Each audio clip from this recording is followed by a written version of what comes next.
एक कहता था 75 पार, बीजेपी का नारा था कि नहीं था? खट्टर साहब कहते थे 75 पार। एक कहता था 75 पार, दूसरा कहता था बीजेपी को करेंगे जमुना पार। इलेक्शन का नतीजा आते ही दोनों बन गए पक्के यार, पक्के यार बन गए।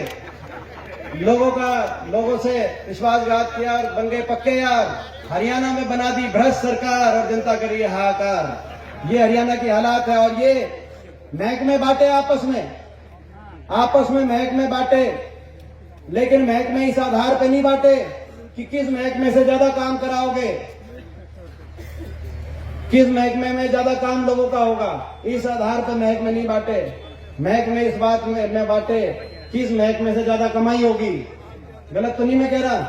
शराब महकमा किसके बांटे आएगा, पंचायत महकमा किसके बांटे आएगा, रजिस्ट्री का महकमा किसके बांटे आएगा, एक्साइज कितने किसके बांटे आएगा, कौन किस महकमे में बैठ के कितनी कमाई करेगा, कौन सा खोपर है जो हरियाणा की सरकार में पड़ जाएगा, और भाई कौन सा खोपर आधा जिम्मेदार, कौन सा खोपर बढ़ के पूरा जिम्मन लग रहा है। मैं क्या बताऊं, दादा गौतम बता देंगे, बीजेपी के विधायक बता दें, बीजेपी के विधायक बता दें। ठीक कह रहा हूं ना?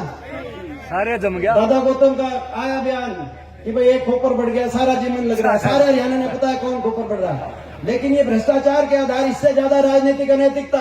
प्रदेश के नौजवान को बेरोजगारी की गर्त में भूल गए आप। ना निवेश हो रहा, ना हरियाणा को आगे लेके जाने का काम हो रहा, और बेरोजगारी में लूटने कमाने में लग गया। और दादा गौतम से कोई कसर रहेगी? रोहतक में अमृत घोटाले में 200 करोड़ कौन खा गया? पूर्व मंत्री। मैं क्या बताऊं, डॉक्टर अरविंद शर्मा बता देंगे, आगे सांसद बता देंगे। बता गया था कि नहीं बता गया था? यहाँ सांसद बता गया था जी। तो ये भ्रष्टाचार का ये आलम है कि बीजेपी के लोग बता रहे, जेजेपी के लोग का खुला भ्रष्टाचार चल रहा है प्रदेश के अंदर। तो 1 साल बचा है, 1 साल आपने 4 साल तो ये, और 5 साल इससे पहले खट्टर सरकार और खट्टर दुष्यंत सरकार, 9 साल इनकी सरकार का कार्यकाल आपने देखा। 9 साल बहुत होते हैं। इनकी नीति नियत तो जमीन पे क्या परिणाम आए उनको समझने का, पहचानने के। अब 1 साल आपको भी सोचना है, हरियाणा के लोगों को भी सोचना है, और आपको और हमको विपक्ष के रूप में लोगों के बीच में अपनी बात लेके जानी है, ताकि लोग फैसला करें। जो हरियाणा 9 साल में, 9 साल के पहले को याद करें और अब 9 साल के इनके शासनकाल को याद करें। जो हरियाणा 2014 से पहले देश में विकास में आगे माना जाता था, प्रति व्यक्ति आय में हम नंबर 1 थे, प्रति व्यक्ति निवेश में हम नंबर 1 थे, खिलाड़ियों के मान सम्मान में देश में हरियाणा का जिक्र आता था, कृषि उत्पादकता में और किसान के हकों के फैसले में कहीं 1600 करोड़ के किसान के बिजली के बिल माफ किए जा रहे थे, तो कहीं किसान कोऑपरेटिव का ब्याज माफ किया जा रहा था। किसान के हकों के फैसले में देश में नंबर 1 थे, खिलाड़ियों के मान सम्मान में नंबर 1 थे, गरीब के कल्याणकारी योजना में 100 गज के प्लॉट का फैसला अकेला हरियाणा प्रदेश था जहां 100 गज के प्लॉट का फैसला हुआ। मकान की योजना थी, इंदिरा आवास योजना, गरीब की कल्याणकारियों में देश में नंबर 1 पे हरियाणा का जिक्र आता था। और पेंशन सबसे ज्यादा, बुढ़ापा पेंशन, विधवा पेंशन, अगर देश में सबसे ज्यादा, उस समय आम आदमी पार्टी की सरकार दिल्ली में आ गई थी, लेकिन दिल्ली से भी ज्यादा 12 में आ गई थी, 2012 में, लेकिन दिल्ली से दंगे की चोट पे सबसे ज्यादा पेंशन हरियाणा में थी। इसीलिए हरियाणा को कहते थे देश में आगे, कि पेंशन में आगे, गरीब की कल्याणकारी योजनाओं में आगे, खिलाड़ियों के सम्मान में आगे, प्रति व्यक्ति आय विकास दर में हम आगे थे।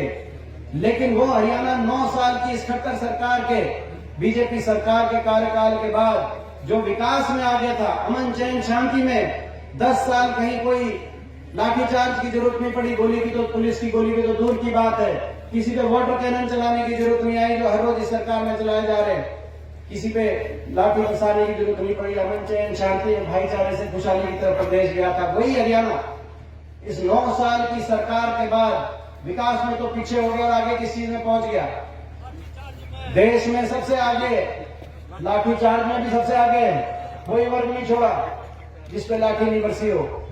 बेरोजगारी में देश में सबसे आगे, दिल्ली के 3 तरफ हम तो रोजगार देने वाला प्रदेश होना चाहिए, देश में सबसे आगे हरियाणा खड़ा दिखना चाहिए। ऐसा प्रदेश देश में बेरोजगारी में सबसे आगे, ये सबसे बड़ी विफलता, इससे ज्यादा विफलता की सरकार की नहीं हो सकती। सबसे ज्यादा बेरोजगारी क्यों? क्योंकि निवेश हुआ नहीं, कोई दूरदृष्टि से कोई काम हुआ नहीं।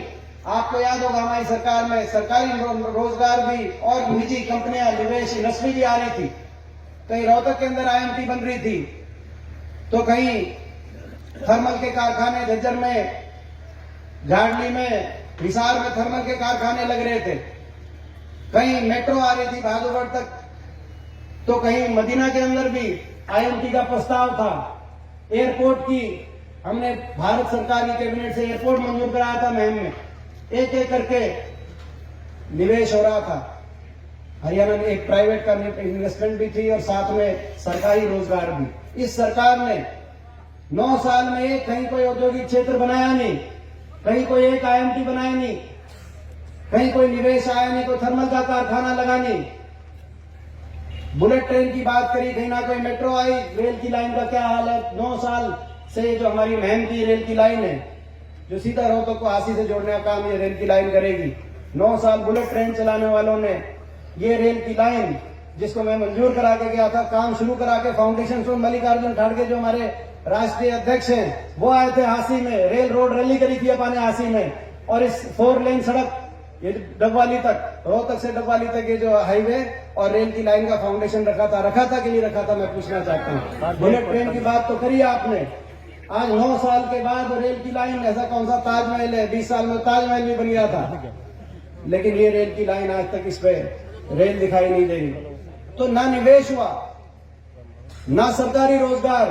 2 लाख, मैं बताना चाहता हूं आपको, केवल केंद्र सरकार सरकारी पीएसयूज को प्राइवेट उद्योगपति घरानों के हवाले कर रही है, एयरपोर्ट पोर्ट बेच रही है, ऐसा नहीं है। हरियाणा के अंदर भी 2 लाख नौकरियां समाप्त हो गई खट्टर सरकार में, जो सरकारी नौकरी थी। 9 साल से शिक्षकों की भर्ती नहीं हुई। स्कूल के बच्चों को भी बैठना पड़ा पीछे धरनों पे, क्योंकि स्कूल के अंदर ना शिक्षक थे। अपने महम में भी बैठना पड़ा कई स्कूलों में, ना या शिक्षक थे। अपग्रेड तो स्कूल कोई हुआ नहीं, लेकिन जो अपग्रेड स्कूल थे उनको भी बंद करने के नोटिस आ गए। बहुत से सरकारी स्कूलों को बंद करने के नोटिस आ गए। तब बच्चों को बैठना पड़ा। ये जो स्कूल हमारे पूर्वजों ने बनाए थे उनको बंद कर रहे हैं। तो 9 साल से शिक्षकों की भर्ती नहीं। 2 लाख सरकारी नौकरी समाप्त होगी। फौज, एक पक्की भर्ती होती थी फौज में, प्राइवेट कर दी। हरियाणा से हर साल 5,500 की पक्की भर्ती होती थी 2019 तक, आजादी से लेकर 2019 तक। मगर 2019 में 2 साल कोविड में भर्ती नहीं हुई, कोरोना में। और उसके बाद नई योजना सरकार लेकर आई अग्निपथ, जिसके अंदर भर्ती हुई इस साल 925 अग्निवीर लिए गए हरियाणा से। 925, 5,500 से 925 नहीं, इन 925 को भी आपको पता है केवल 210 पक्की भर्ती में जाएंगे। बाकी सब बिना पेंशन के छुट्टी 3 साल के बाद, 4 साल के बाद घर वापिस आ जाएंगे। अभी कोई किसी घर में आप जाओ, रिश्ता करने की बात चलती है कि भाई फौजी है, तो ये पूछना पड़ता है कि भाई पक्का फौजी है या ये स्थिति आ गई। बेरोजगारी में हरियाणा देश में नंबर 1 पहुंचा दिया इस खट्टर सरकार ने। सबसे बड़ा नुकसान अग्निपथ योजना का अगर किसी एक प्रदेश में सबसे बड़ा नुकसान हुआ है तो हरियाणा प्रदेश में। और हरियाणा के मुख्यमंत्री में इतनी ताकत नहीं है कि वो बोले कहे कि हमारे प्रदेश में इतना नुकसान हो गया इससे। देश की फौज जो कमजोर हुई है वो एक अलग चीज है।